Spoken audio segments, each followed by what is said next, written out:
Bingelele ibandla lonke sibingelele umfundisi wasekhaya bonke abafundisi sinabo namhlanje egameni lenkosi yethu Jesu. Amen.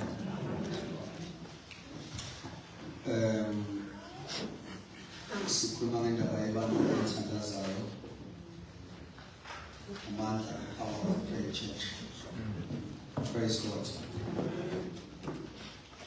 So izolo si bonile ukuthi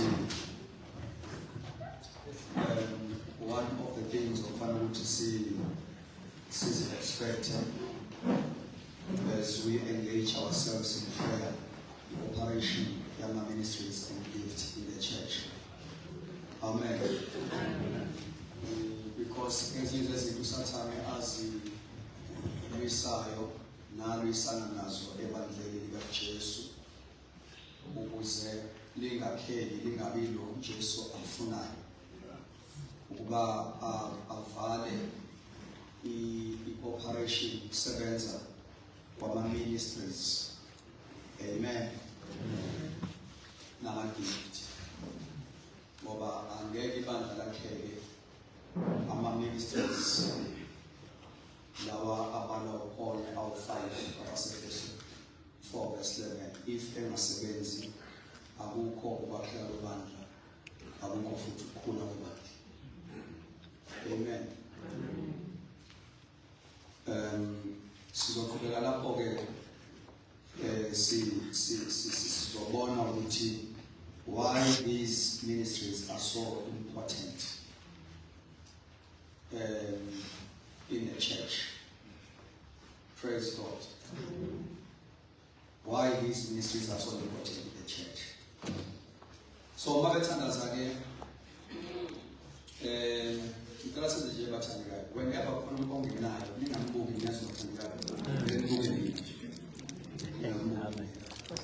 so because we are listening. Yeah. Because we are teaching, we are not preaching. Amen. So teaching always demands attention. So uNkulunkulu ke uthathele ibandla leli lezenzo ethandazeni kwalo laba ne understanding maboshwa uPeter la understand aim kaSathane. Glory to Jesus. Angithi chapter 12 lesimfundayo ka book of Acts ukhuluma ngokukhuleko ibandla lithandaza ngesineke likhulekela uPeter esejele. Angithi bathandikayo.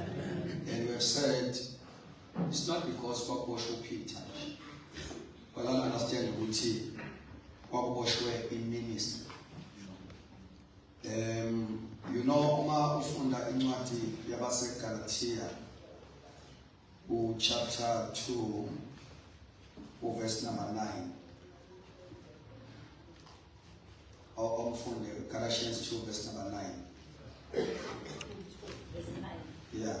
And when James, Cephas, and John, who seemed to be pillars, perceived the grace that had been given to me. Peter, James, Cephas, and John, who seemed to be pillars. And as is what he was what?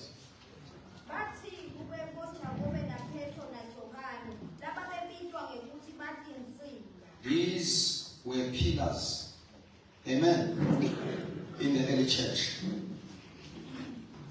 So that is why in chapter 12 in the book of Acts, verse number 1, Uti Herod stretched his hand to harass some, not all. To harass some. Okay, come and start this question. All right. Funda, we English is fine. To harass some. Acts chapter 12, verse 1. Yeah. Now about that time, Herod the king stretched out his hand to harass some from the church. Amen. So, sishilo ukuthi kusathane uma ngabe ehlasela ibandla kuba strategic. Praise God. So uma ifuna ukustopha imove ye-early church, wayazi ukuthi wobani abantu abayi-target. Andibonge igama lenkosi. That is why the Bible says he harassed some. Amen. Amen. So these people, they were leading figures in the early church. James, Peter, and John. These were leading figures in the early church. They belong with inner cycle ka Jesu. Abantu laba abahlala uJesu, uJesu wazishiya kubo. Khona bathandika? Yeah. So, Peter was one of those leaders we belonging to Jesus' inner cycle, together with John. Praise the Lord. Amen. Babehamba noJesu ke isikhathi esiningi, they were with Jesus. Namhla uJesu every month of transfiguration, they were there. They saw Jesus transfigured before them. Amen. They were there uJesu evusa intombazane efile. Uyakhumbula uJesu ekhipha bonke abantu endlini. And he was left with this crib. They saw Jesus raising a dead guy. Amen. Amen. And they were there uJesu while he was praying at Gethsemane. Ethandaza eze aphuma umjuluko njengamathosi egazi. They were there. Alibonge igama lenkosi. Amen. And these people, uNkulunkulu usebenze ngabo, uJesu usebenze ngabo immediately after Pentecost, ukusukumisa isishosha esasihlezi kwi-beautiful gate. Praise the Lord.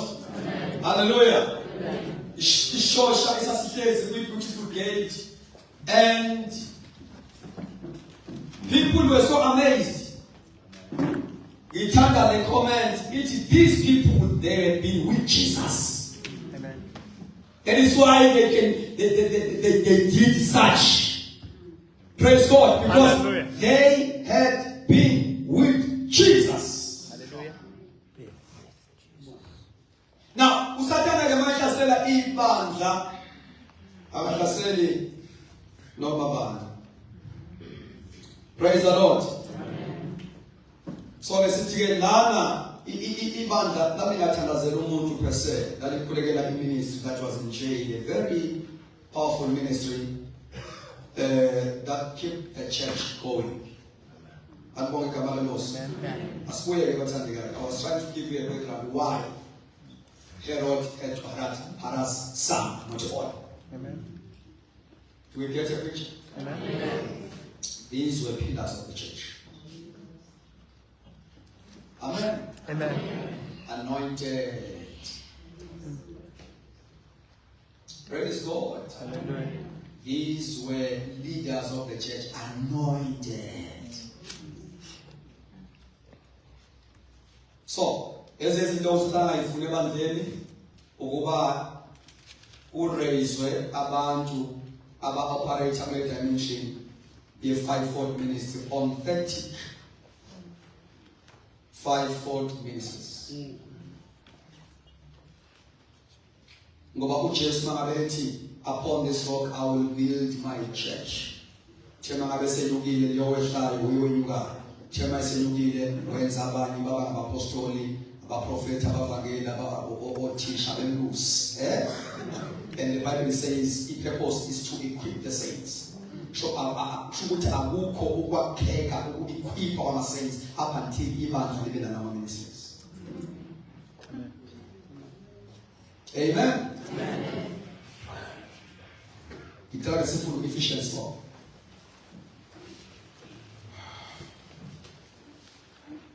Ephesians 4. Read verse number 11 up to 12. Yes. Ephesians chapter 4 verse 11.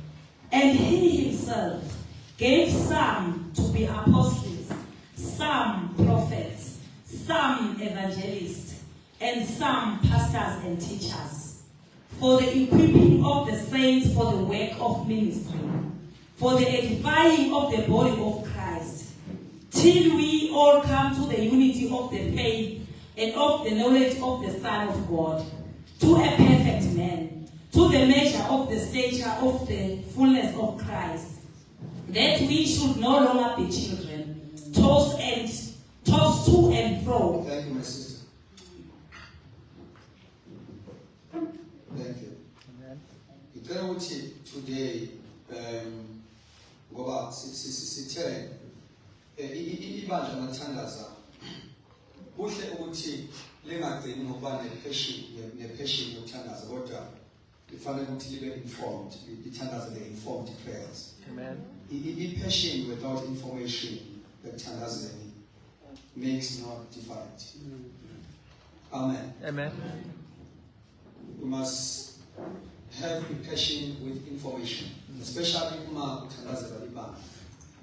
Amen. Amen. Kufanele sazi ukuthi izinto okumele sizikhulekele uma sikhulekela ibandla likaKristu. Praise God. Amen. Now, last we are getting a biblical foundation of equipping the saints to Ephesians 4:11 to 12. Now, it must be one of our main items, Master, the activation of the fivefold ministry and spiritual gift in the local church. Amen. Amen. Amen. Very important. Very important.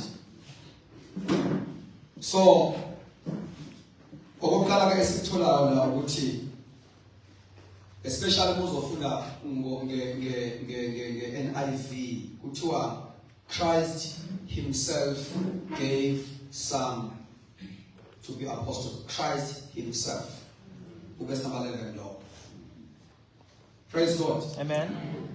Christ gave this gift. Apostles, prophets, evangelists, pastors, and teachers. That's what I'm saying. Amen. It is Christ. And in purpose, verse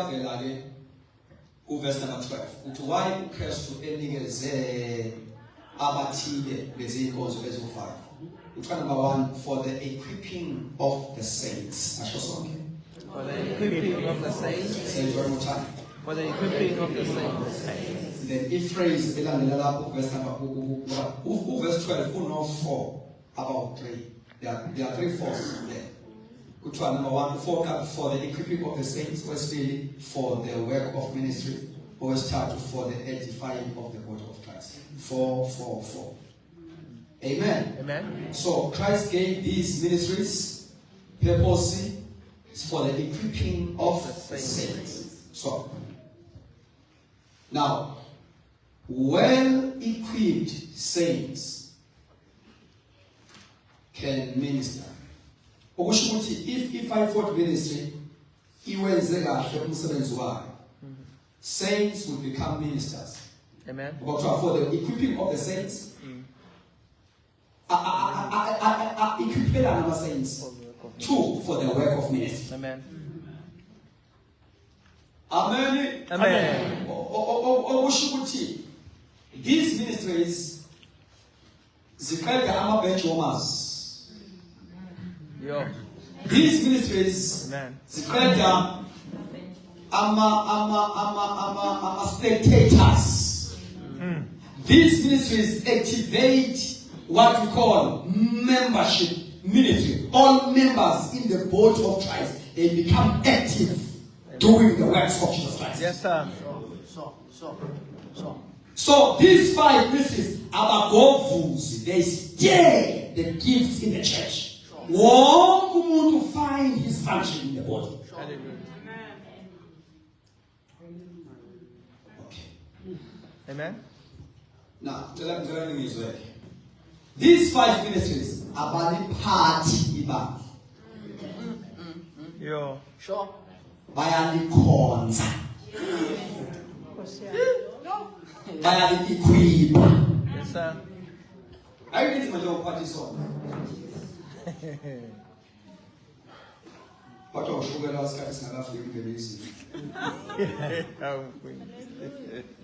Phatha abantu inzima la.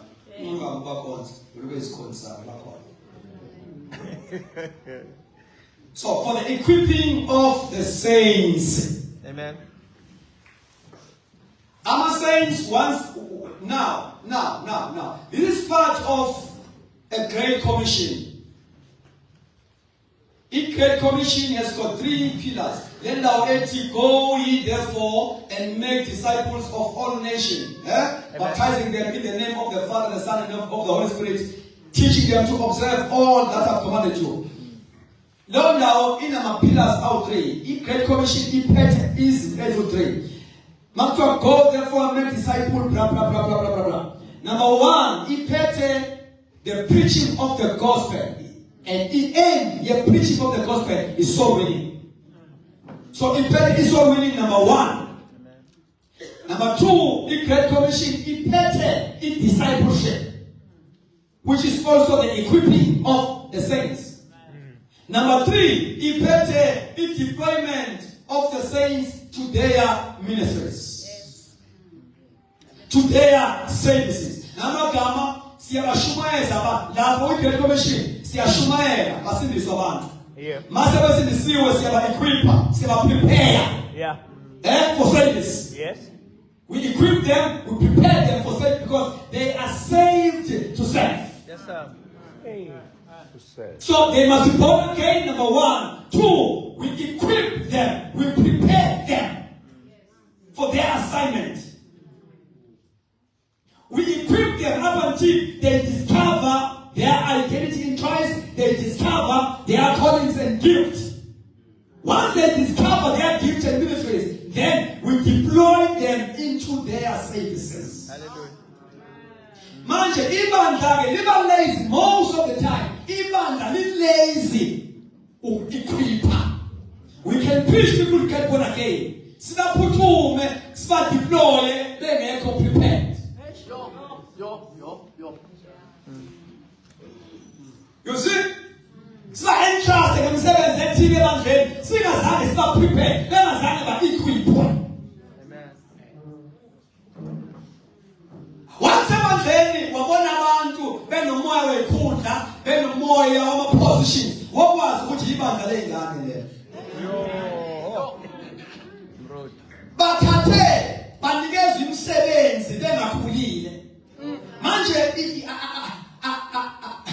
abanayo interpretation of what they are doing. Sure. That is why abapostoli bebengabaphuthumi abantu ukuthi bafika bebesetshenziswa, bebebasebenza before basetshenziswa. For an example nje uma besindiswa kuthiwa they devoted themselves to the apostle doctrine, they were equipped. Yes, sir. Sure.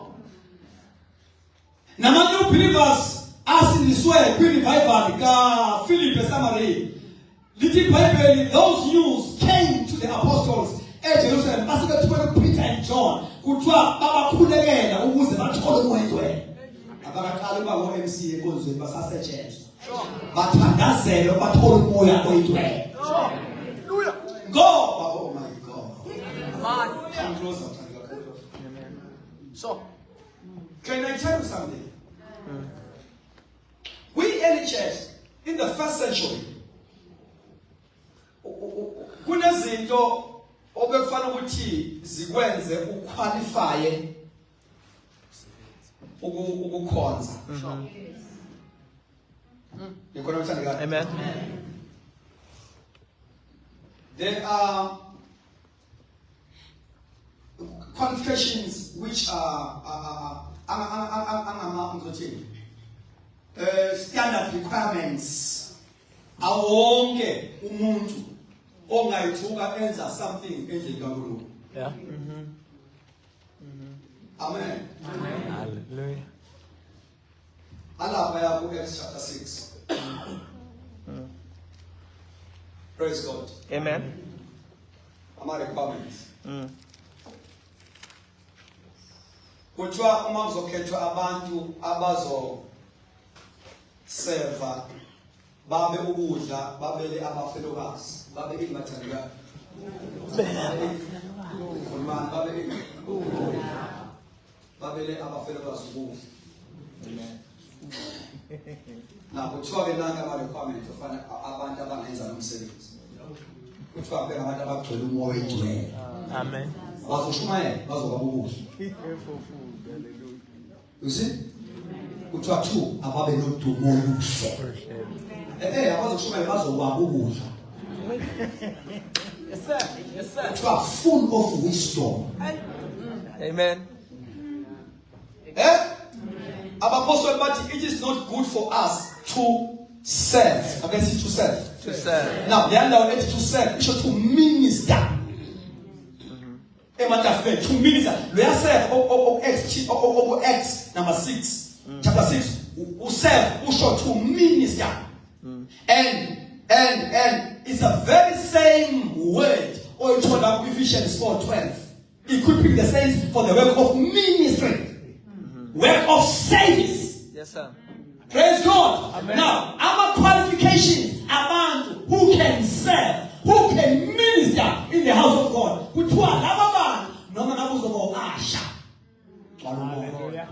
Hallelujah. Amen. Sure.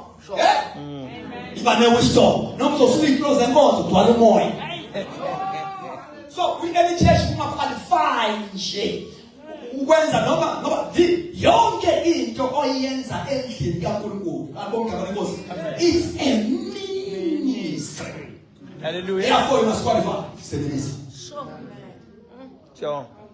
No, uma siza uJesu you don't need to qualify. You come as you are. When Moses said you must qualify.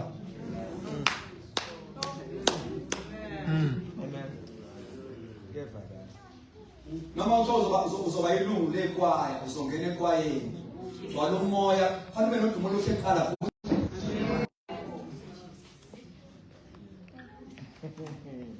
Hallelujah. Now we talk about boldness of apostle umabelethi instruction bathi khethani phakathi kwenu. Alibongabane Nkosi. Yeah.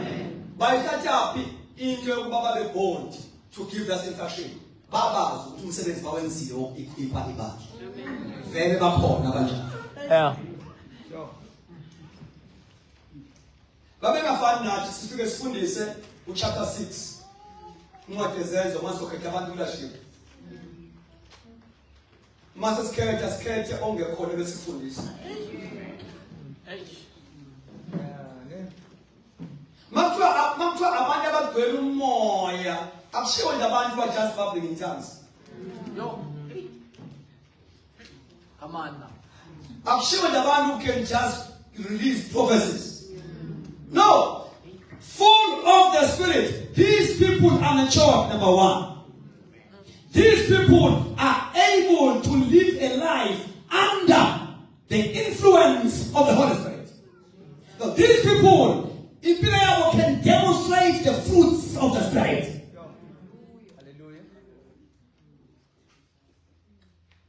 See what I'm saying? Younger is a result of equipping the saints. Amen. So the fivefold ministry is there in the church to equip the saints. Yes, sir. So, verse number 12, ufo kana osha ipepos, kana zikwazo 5. Equip the saints. Amen. Amen. Hallelujah. Amen. Why the saints must be equipped? So that they can become ministers for the work of ministry.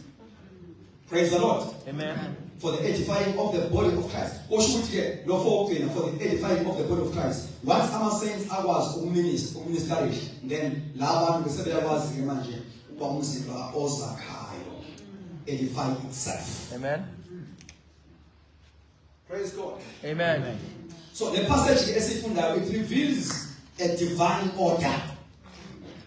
Amen. Amen. In your time, Bible show liti ukrestu onikeze lezinkosi.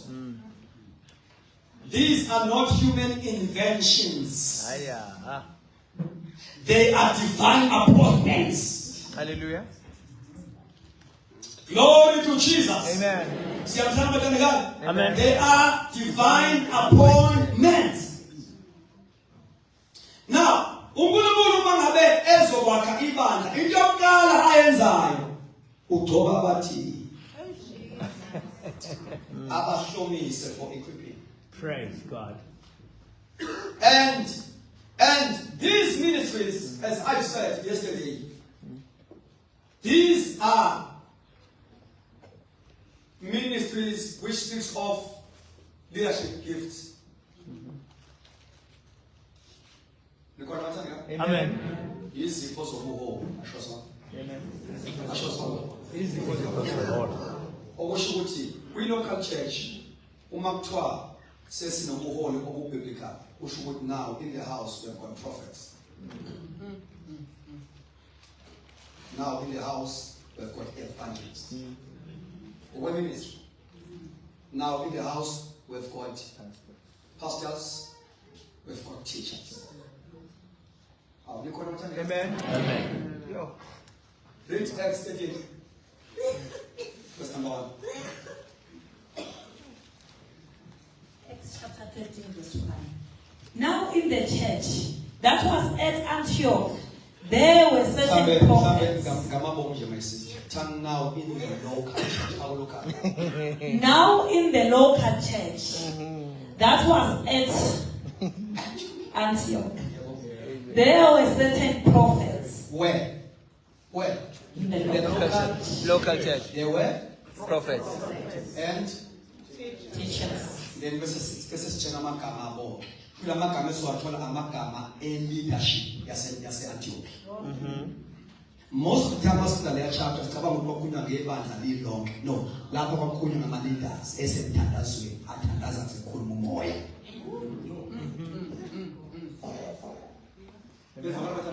Amen.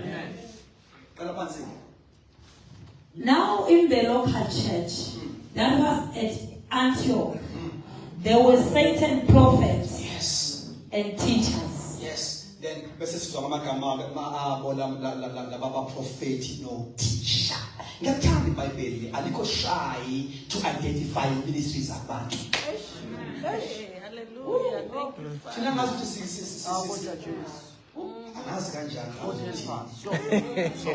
ngabe sithi wonke umuntu upastor ngathi ngconyana kanjani noma ngabe kuthiwa kuyiwa entendeni ubona imposter yabashumayela abayentendeni kuthiwa pastor umuntu this is a well educated generation uma bekuba le poster ye crusade ye tent bonke abashumayeli they are titled pastor. Umuzi uthi bayapho pastor endeni.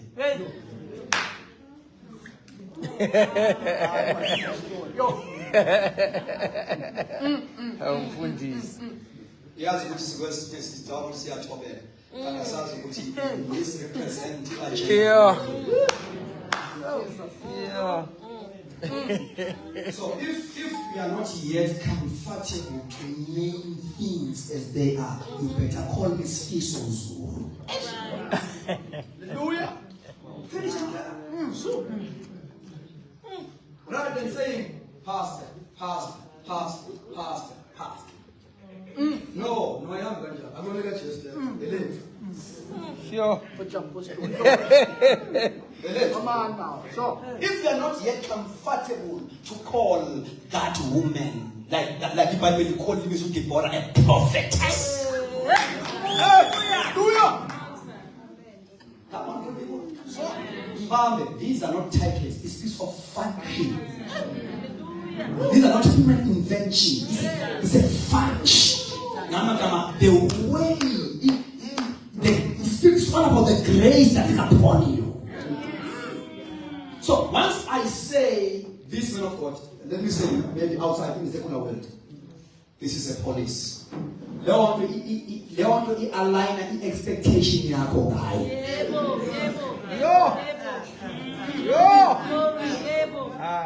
what I'm saying?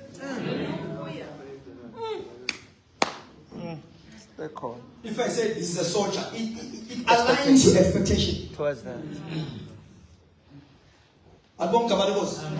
No, mina ngiyakuthanda ukuthi at least call me brother Siso Zulu.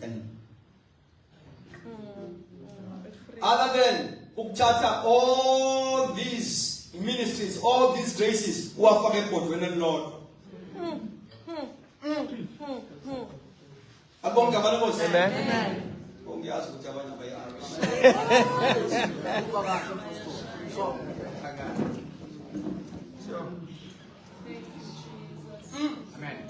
Ebandleni kuphatheka That local church. Antioch.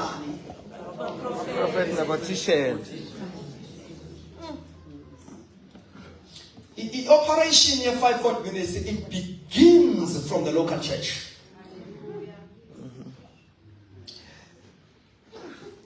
There are 5-fold ministers that are only graced for the local church as leaders there.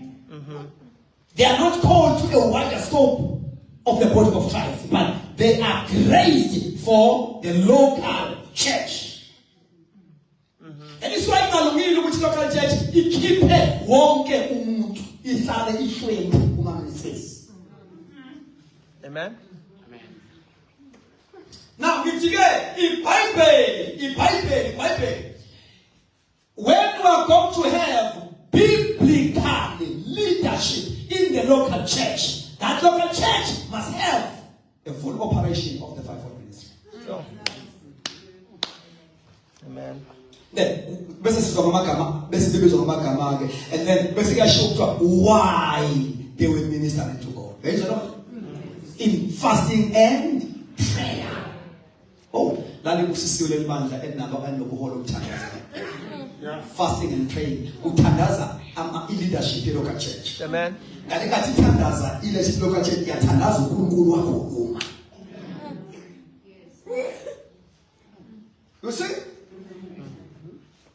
Let me give you an illustration of what I'm saying. Amen. Amen. Can I have young men like his wife? Born again.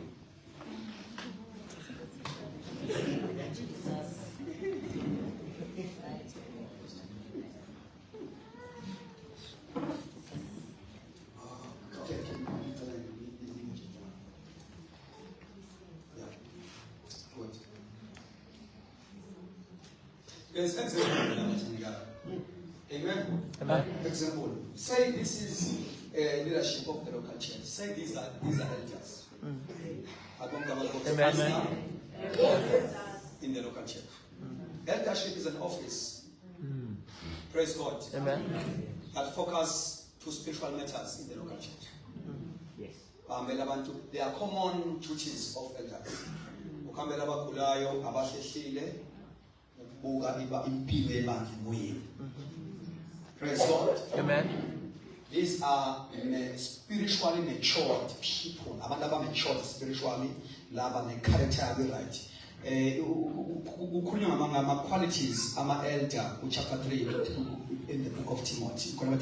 Amen. Surprisingly so, i-emphasis inkulu kwi-character. Praise God. Kwi-maturity. Kuze kuthiwa angabe umuntu osanda khona. Leyo nto ayisho ukuthi akube umuntu one-long service.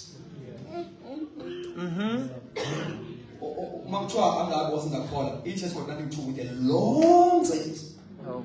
You may have a long service, but being still a babe in Christ. Amen. So, it speaks of spiritual maturity. Yeah? Amen. Praise God. Amen. So, I'm an elder now. Not older people, elder. Not older.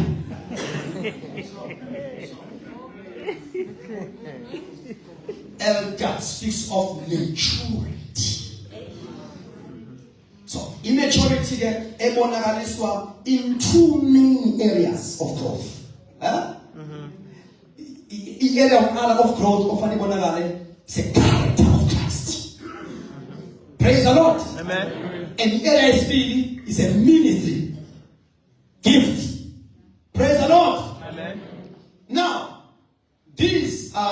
elders. I'm making an example of what I want to explain about chapter 13. Amen. Now, the office of elders, they have got common duties that are outlined.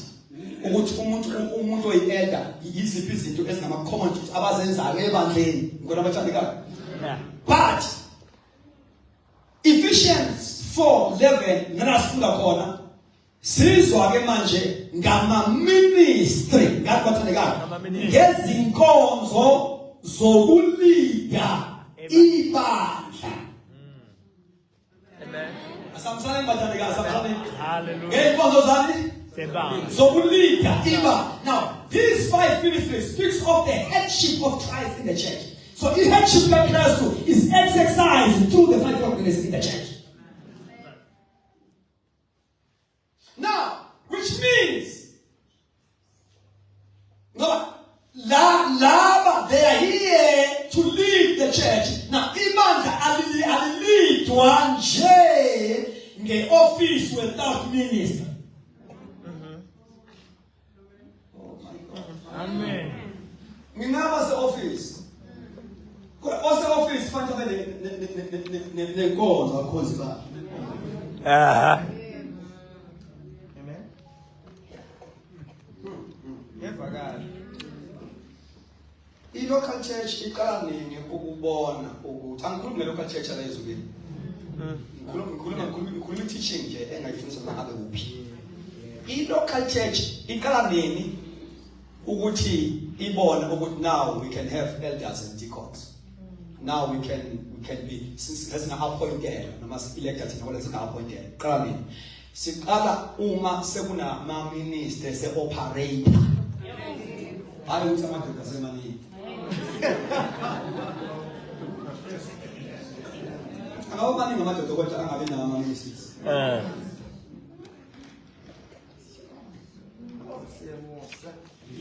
Okusho ukuthi la ebandleni ibhodwe liyabila liyakwenza ukudla kuvuthwe. Sebekhona abantu abanama-ministries aqamile ukuthi bagcotshiwe ini. Sure. Yes, okay? Amen. Which means now if we have got elders in the local church, we can say now bonke base-office kodwa fanele bacomplementane ngoba ama-ministries. Sibe ne-elder evangelist, elder teacher, elder pastor, Yo. elder prophet. Oh, bazolikhonza nani bandla lobe ngenazo lezi? Sure. Kanjani? Uzokwenzakala kanjani? Can you tell me? So, ngithe ningabe personal, ngikona mathandeka.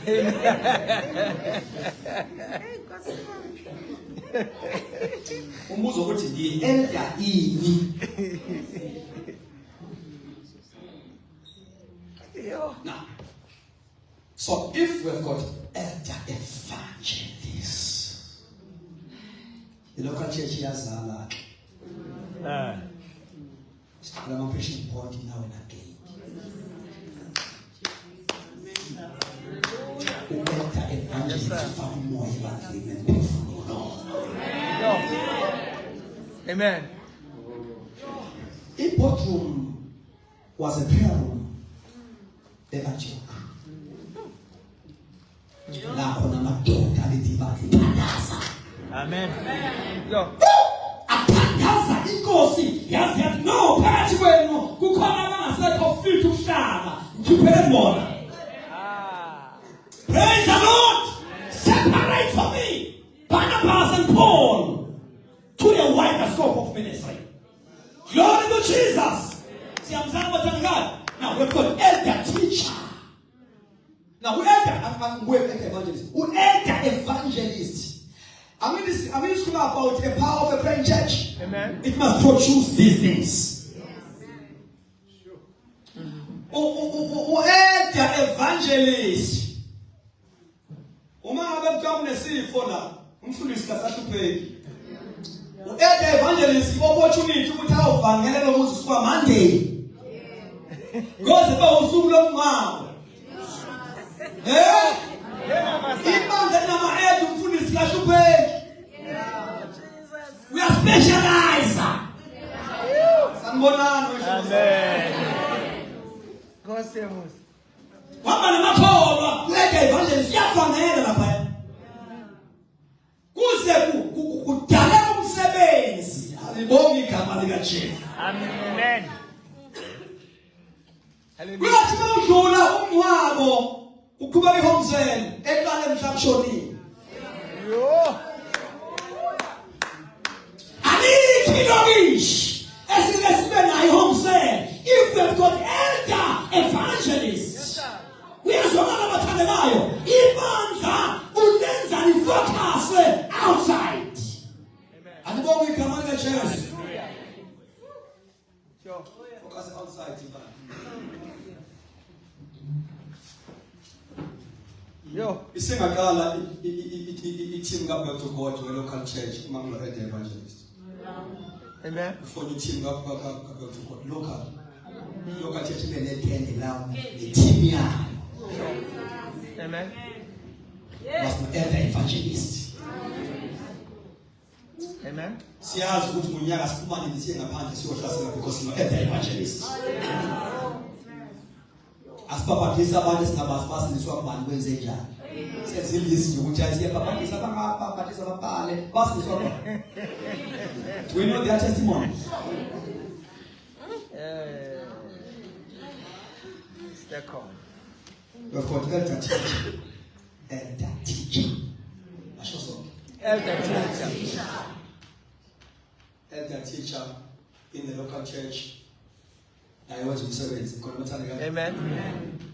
Yeah. For example, nje uma kusindiswa abantu la ungafuna ukuthi class la new convert.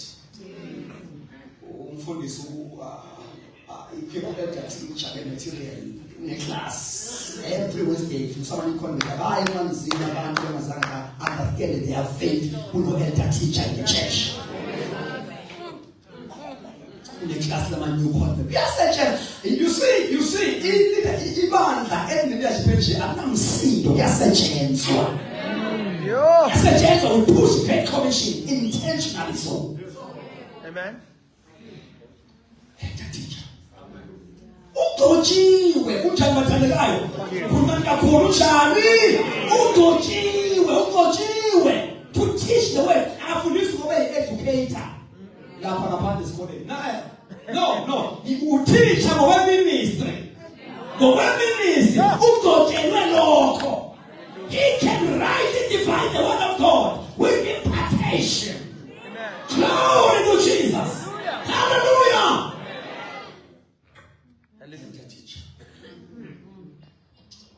If there are things that are lacking that need to be addressed, sometimes we never know to do that in the church. And particularly the whole week. The leaders are in doctrine. Praise the Lord. Amen. Praise the Lord. Amen. Elder teacher.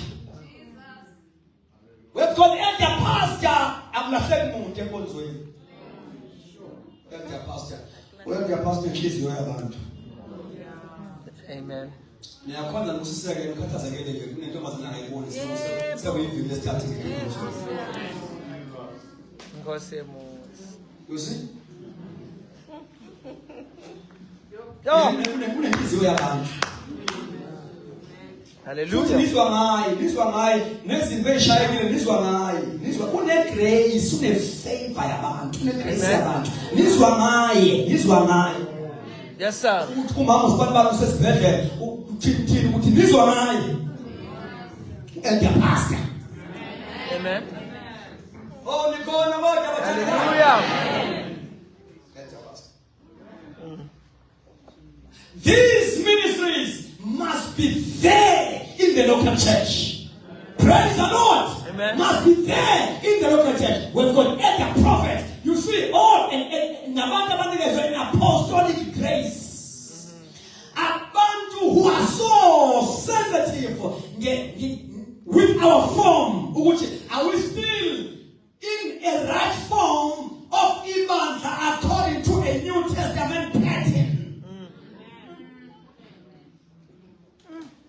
Sure.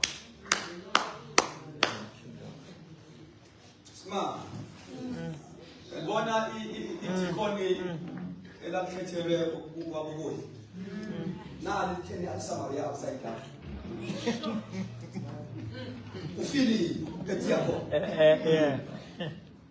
Awethu ke ama deacon le overseas. Abantu yabanqoka nemandla esonto. Ama deacon lawo waziwa ngalezo zinto abantu njalo abangenamoya.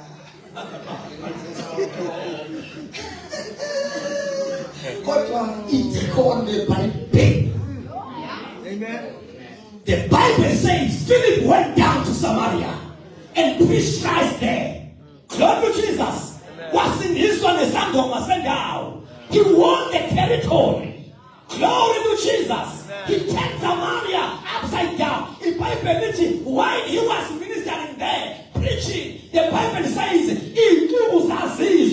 the gospel message, Simona, signs and wonders. Amadimone Puma, Ekala, with a loud voice, Emma Pumi quietly. Because you wouldn't let the God had too much anointing. Hallelujah. Too much anointing. Yo. Sizwa sibona. Itikoni ke this time, not an itikoni. Oh, so Hallelujah. You can't be a leader in the church with a void of ministry. You can't be a leader in the church with a void of a special grace upon your life. What is it that you are doing? What is it that you are equipped to do? Sure. But then again, I strongly believe. I understand. This is a very radical message. But I strongly believe which is high time. Ibandla lika Jesu lingalithwa ngegender, lilithwe ngeministry. Lingalithwa ngobudoda, kodwa lilithwe ngama-ministries. Alikhona ibandla liphethwe ngamabhluku. Alikhona, liba-traditional. Liba stagnant. God, it's tradition. There is no grace in the house. Hallelujah! Hallelujah! Hallelujah! We must raise vibrant churches. Lovers and leaders who are anointed by Jesus. The head of the church.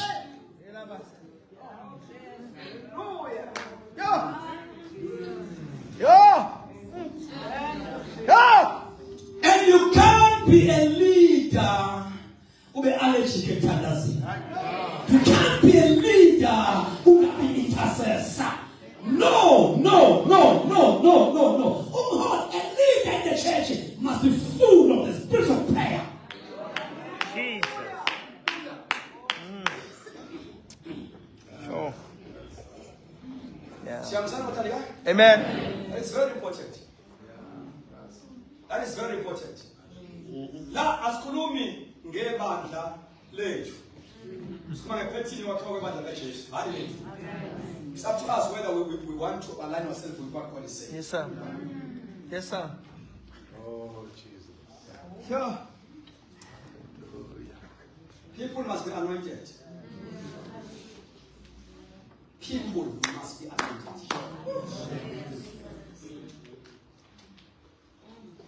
Evangeli kufanele ukuthi sibe ngama-specialist. Ngama-graces aphezulu kwetahlukahlukene. Uyazi ukuthi lo elder pastor kwesinye isikhathi umuntu onenkonzo kopastor hayi noma la phambili most of the time akabi charismatic kangako kodwa into ngayo uyadleka mnandi yazi mnandi noma ufika lapho ekhaya kwenzakala kwezimo ufika nje neBhayibheli ukuthi ukuthi asizonibona nje afunde nje ivesi nje kungasho lutho kodwa yazi uzwe manje ukuthi nokho Hallelujah. Uyazi ukuthi futhi yena angahlala lapha uze ngoba ungabehleli nanje ngathi ilunga lomndeni manje ahlala unenhliziyo yabani mnandi noma phambili noma engekho that much powerful kodwa yazi ukuthi ibandla liyamenjoya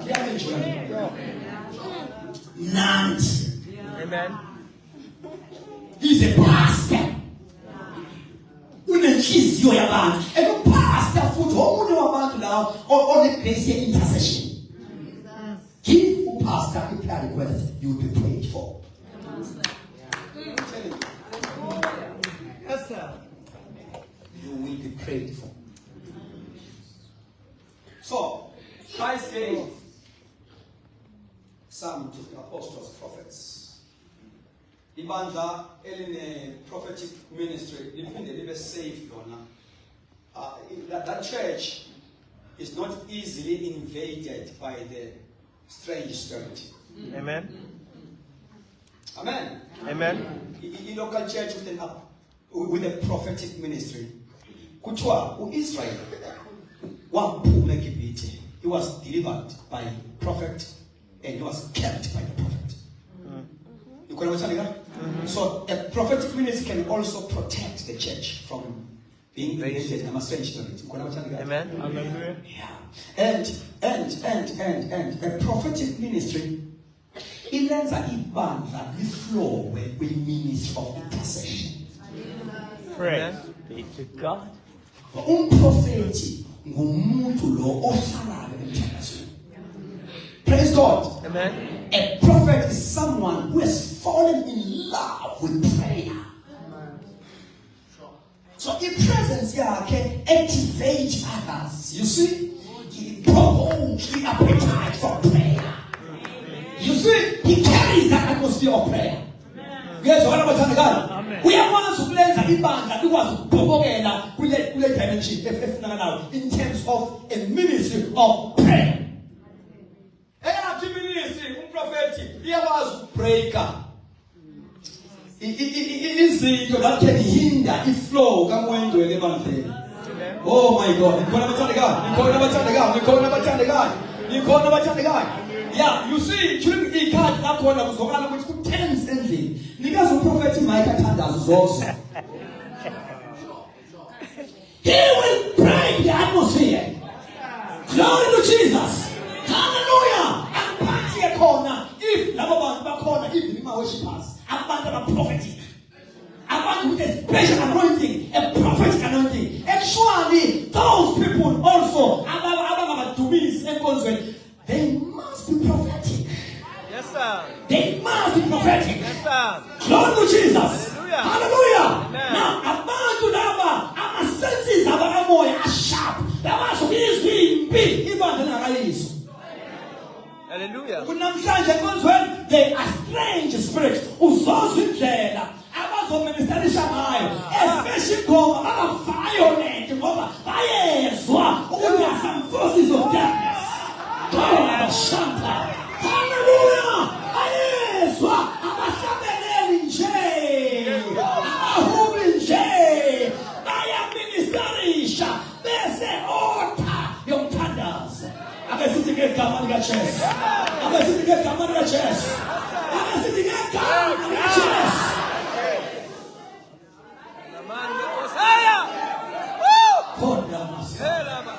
Hallelujah. Yes. Now, even the church operated religiously, so there is a dimension, a supernatural operating on. Sing a suffocator, I'm an agent of darkness. I'm a demon, I bound because Sivula Mkulego, Siova, Singa cause, because Oh. Sure. Thank you, Jesus.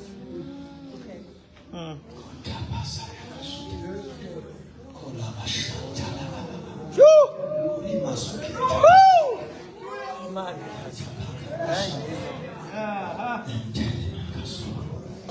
And in the difference about the difference about the which ibandla likaJesu litshesiwe. Oh my God. Isikhathi vesiphele ngakasho lutho.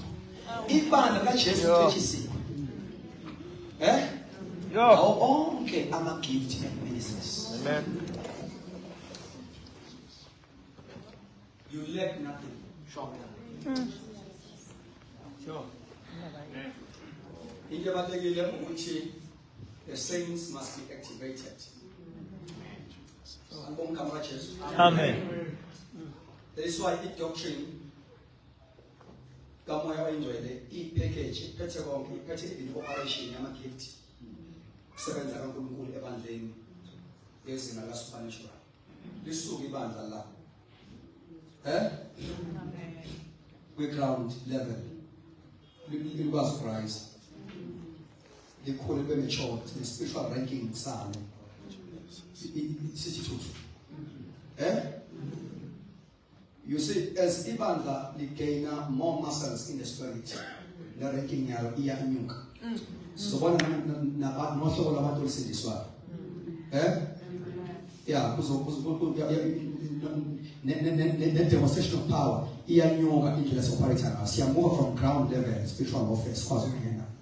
Praise God. Sidinga abantu ababanje iwokhathi because the prayer life of the church rise yaba standard. Usindiswe nezangoma zendawo.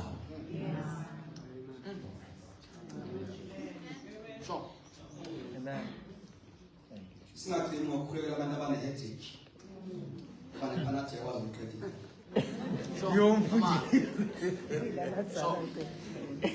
Sidile Yo. ne-okhathi. Sindiswe zaboma. Sidile namadimoni abambe indawo. Ngoba uthe uNkulunkulu be fruitful, multiply, bese have to. Amen. Okusho ukuthi ibandla masendaweni must have dominion, must take over territory. Yes, sir. Yes, sir. Ekilisweni lonke abathandekayo. Indawo, i-community enebandla likamoya akumele akubeka nje.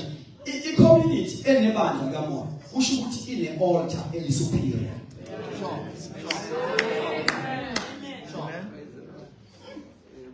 Can I repeat myself? I pray to you one. I-community enebandla likamoya kusho ukuthi ine-altar eli-superior. Leyo nto isho ukuthi once endaweni kwaba khona ibandla eli-apostolic safanele zithutheke zangoma lapho. Sifanele inyanga zisusa ama-altars lapho ziyosebenza kwenye indawo ngoba akusasebenzi.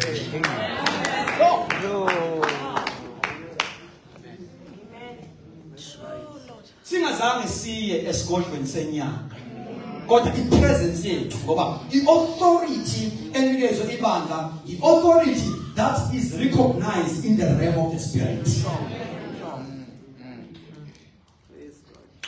uPaul umefika eFeso kazange angene ethempelini likaDiana. Nikhona bathandeka? Which was controlling iEfeso ne-Asia Minor yonke. Kodwa i-ministry yakhe efika eFeso iBhayibheli lithi the word grew mightily and prevailed. Amen. uDiana waluza ama-clients yehla i-economy. Amen. Sure. Siyamsana bathandekayo? Hallelujah. Amandla ebandla. Now amandla ebandla, you see njengoba uNkulunkulu ukhuluma kanje so radical so. It's because usathana ibandla uvalele, wavala amehlo. Amandla ethu bathandekayo awekho kwezinye indawo. That is why enye izindlela usathane avala ngayo ibandla balibe effective, libe ne-impact. Uyayiphiza indaba ye-doctrine of the Holy Spirit in the church. Ingafundiswa indaba kamoya oyingcwele. Sanibonani bazalwane. Indaba kamoya oyingcwele, indaba ye-prayer. Kufanele umbonge uNkulunkulu uma enikeza umfundisi, enikeza upastor othanda umthandazo. Angibonga. Amen. Angibonga uNkulunkulu uyabheka abantu. Amen. Sir. Sure. Ukuyidimona ungena. kunuka witchcraft again. Because there is no fire in the house. Hallelujah! Asithandaze abazalwane abanti kuze kube nabantu abathi namhlanje siyolala enkonzweni loze kusekuseni. Sithandaze. Glory to Jesus. Ngoba nenje lena akuyonto nje i-altar. Hallelujah! I-altar.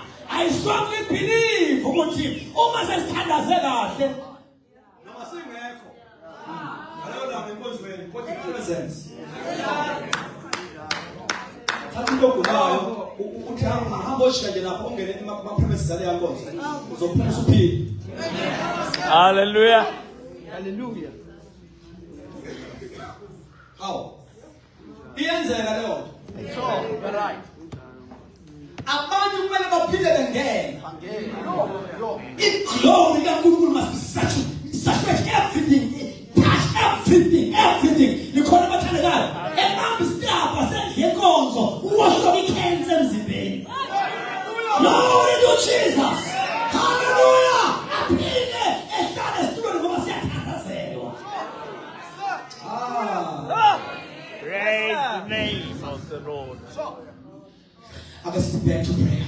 Let's pray.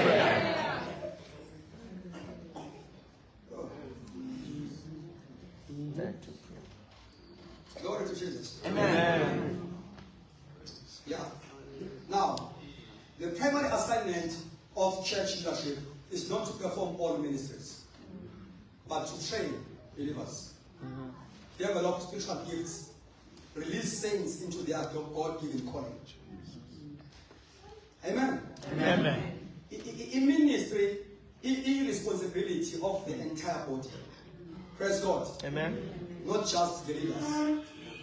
And abazalwane, the saints, ordinary believers, these are primary agents of ministry. Yibona okumele baministerishe. And the church leaders equip. Praise the Lord. Amen. And then equip for the work of ministry. Kusho ukuthi wonke umuntu osindisiwe is a minister, is a Christian worker. To be a minister akusho umfundisi. Sure. Futhi wrong uzuthi ungumfundisi ungazangiqala ministry. Every saint is called to be a minister or to minister. Amen. And then the ministry is not woman like departing mind. Yes, sir. It is all about using the gift, the potential to benefit others for the glory of God. That's a ministry.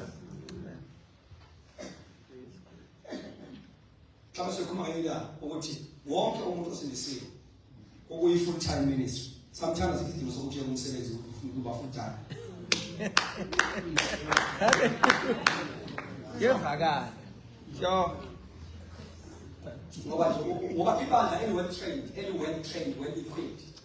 Abazalwane mindset yabiyashintsha nawo umsebenzi abayenzayo. Ngikhona bathandekayo. Amen. Noma uthiwa uthisha is an educator. I-mindset iyashintsha. Akakuthathi ngokuthi I am employed. Once you are well equipped, awusekho employed, you are deployed. Sure. You are there as an ambassador to represent Christ. So full time. More pomela umsebenzi, study space. Because as you are working there, Jones are not well equipped. You are a gap stander. You are standing in the gap.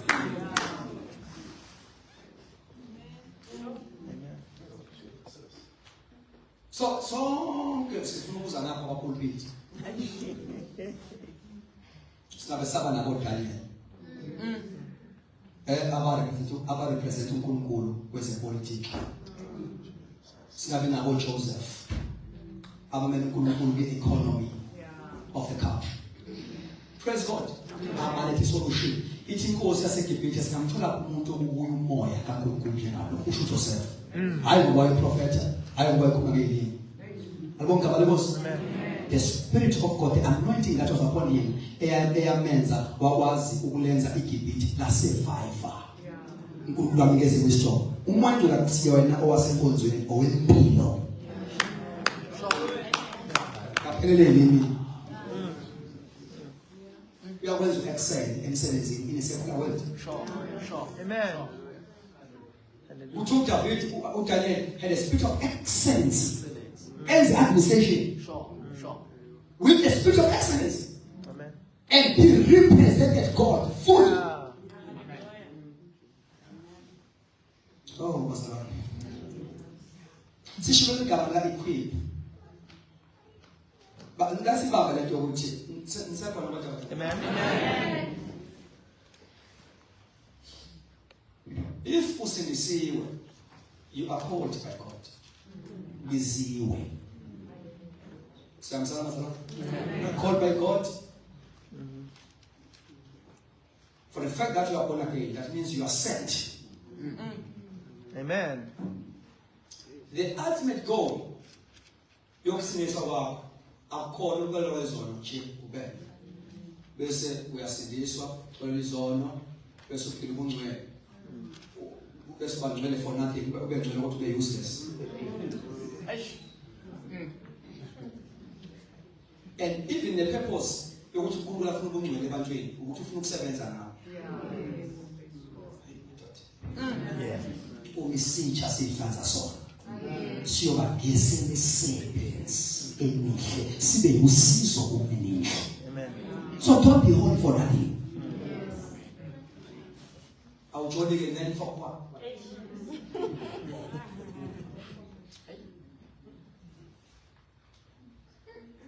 So, mangithoke abantu must be equipped. It's all about to prepare them.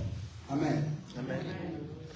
The word equip implies prepare to prepare. Mature believers. Amen. Amen. To make them fully ready. So ibandla ke eli-equipa ama-members alo becomes strong, effective, and fruitful. Praise the Lord. Amen. Asibambe lokho ke bese siyathandaza. Asibambe nama-point under the importance of equipping the saints. Amen. Amen. Amen. Why the saints must be equipped? Number one, equipping releases the whole body into ministry. So, Amen. equipping releases the whole body into ministries. Now, if abazali be equipped, a ministry is multiplied. It's not confined to individuals. Oh, whatever the levels of one time, and is almost one by.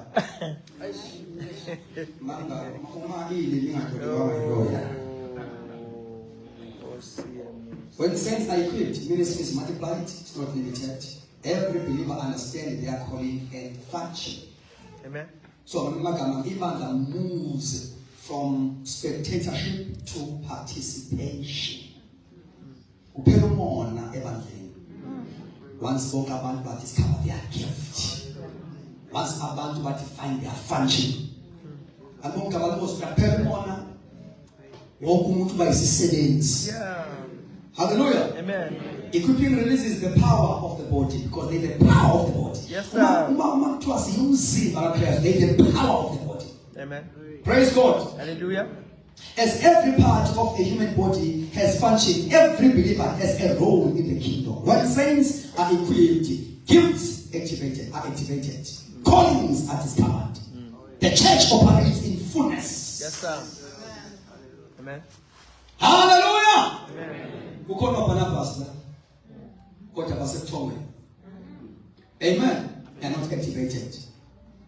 They are daughters of Philip here, but they are not activated.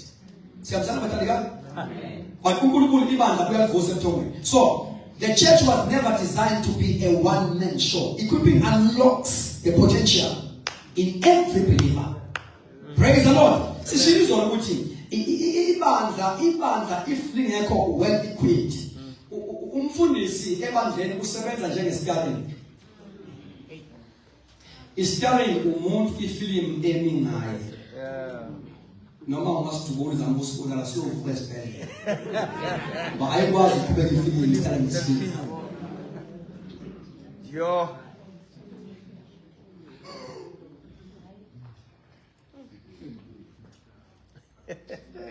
Now,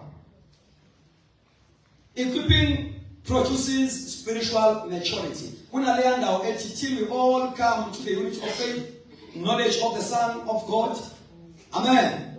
And spiritual maturity and stability against false doctrine. Kuthiwa singabesaba izingane sinyakaziswa. Kusho ukuthi when we equip the saints, equipping imove ibandla from being infant to sons. Baby, come. Singabi ngabantwana, sibe ngamadoda, sibe ngabantu abamatured. So these ministries are very important. Now, the ministries, you all are uniting the church. Kube khona unity of faith. Ibandla lingabi nkolonkolo. Do you know ukuthi ibandla kaJesu alibi munye ngoba likhonza ndawonye?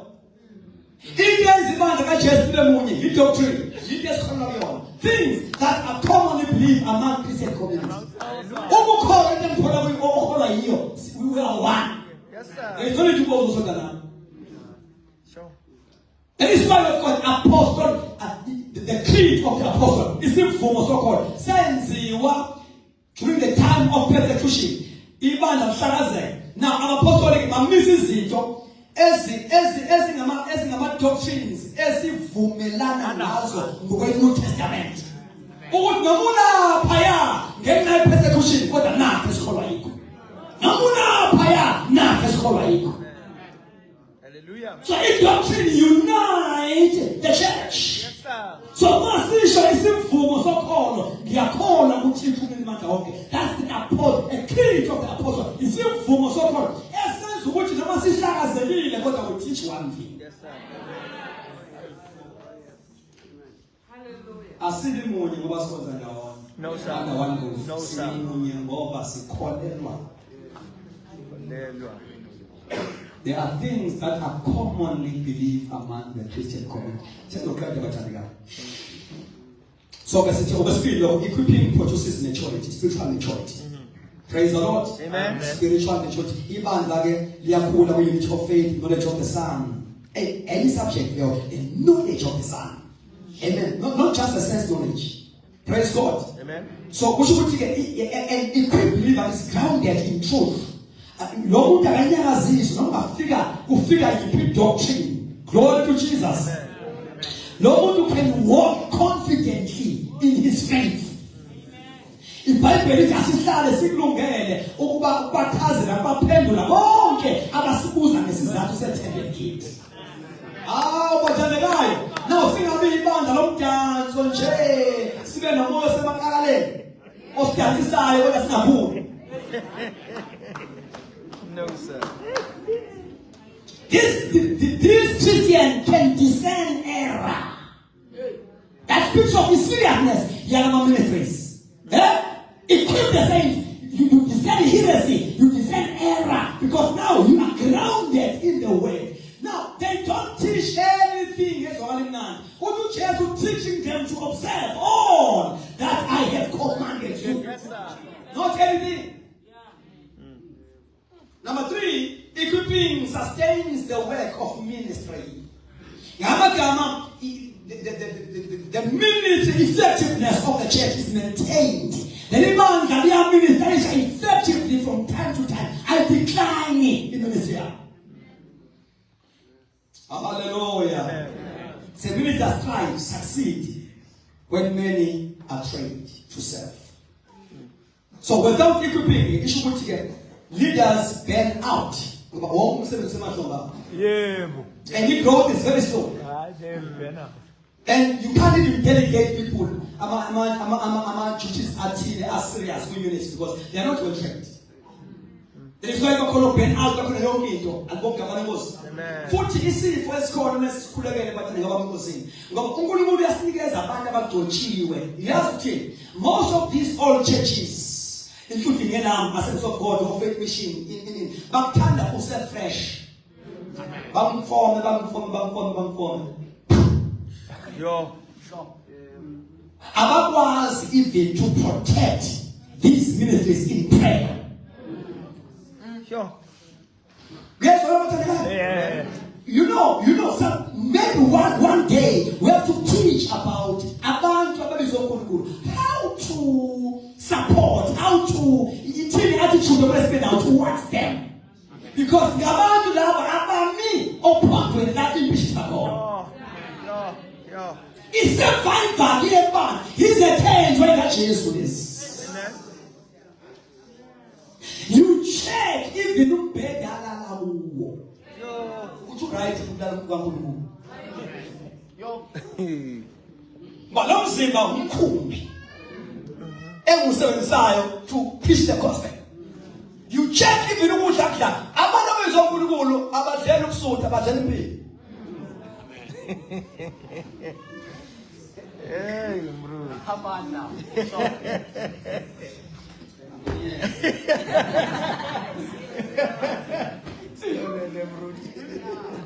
Abadlela ubusutha abadlela impilo. Ngiyazi ukuthi nasifundiswe ukuthiwa izithaka kaThixo. kaThixo. Oh Nkosi yami intaka kaThixo. Ombona behlanziwe la. Abonke kaJesu. Amen. Onyawo. We must have the spirit of a Shunammite woman. But now I know this is the Holy Man of God. Now I know. Up until uNkulunkulu raise a Shunammite woman, ibandla libe ngaleso spirit, we will keep on having abafundisi abafa premature. Apart from sugar unnecessary, no BP unnecessary, because you don't have the spirit of a Shunammite woman in the house. What's the name of it?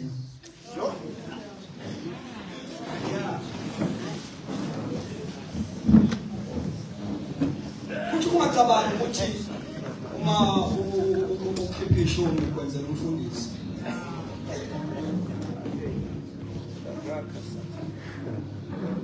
Lento ifuna abantu. Sanibonani abazalwane. Sanibonani.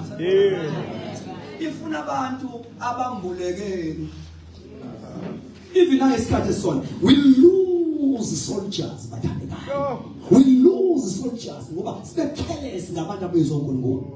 Ama soldier afika isikhathi sokukhathala, isikhathi sabo singafiki. Hallelujah.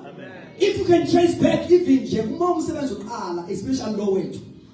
Abafundisi abahamba with our founder, they did umsebenzi kakhulu sacrificially, so in such a way that ingane zabo asikhonzi nazo, they are bitter ngendlela bababazi baphathwa ngaso.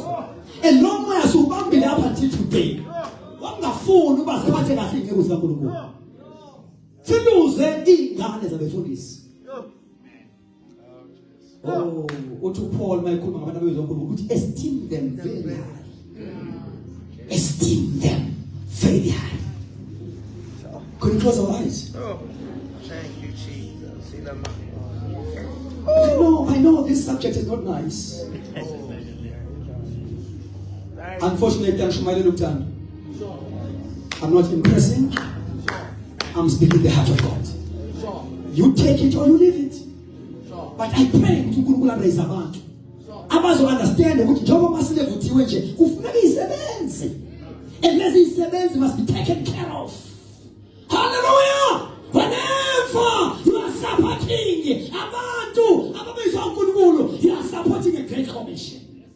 Glory to Jesus. Hallelujah! Abantu abathanda hamba ivangeli.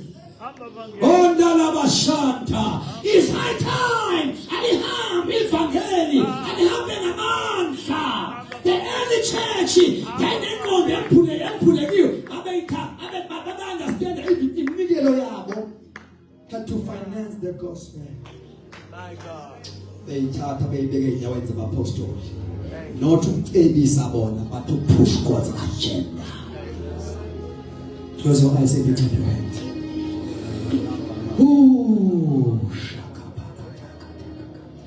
I feel today, but I never go saying which not what it goes will repent. Lift up your hands, we are praying. Play something. Get just and add some strings. In the name of Jesus, in the name of Jesus. Hallelujah.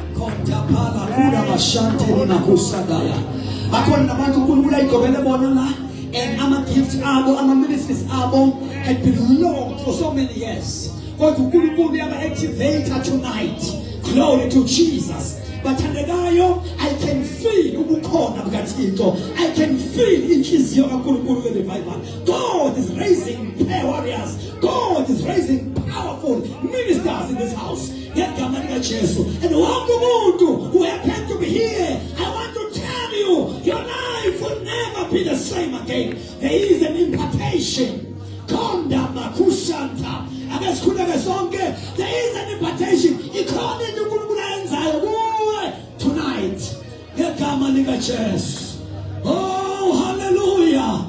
Vuka mkhono kaJehova. Wembatha amandla akho. It is high time. Church of the living God. We must take our position in the name of Jesus. Sivale ikhala. Ebayimfulekile. Emsebenzini kaNkulunkulu. Play your role. Play your role. Ngegama likaJesu. Begin to assume your divine duties. Ngegama likaJesu. It is high time now that you take your assignment very seriously. It is high time now that you take your assignment, your gift, your ministry, and utilize it for the propagation of the gospel. Oh, Labashanta. See, no one is looking around.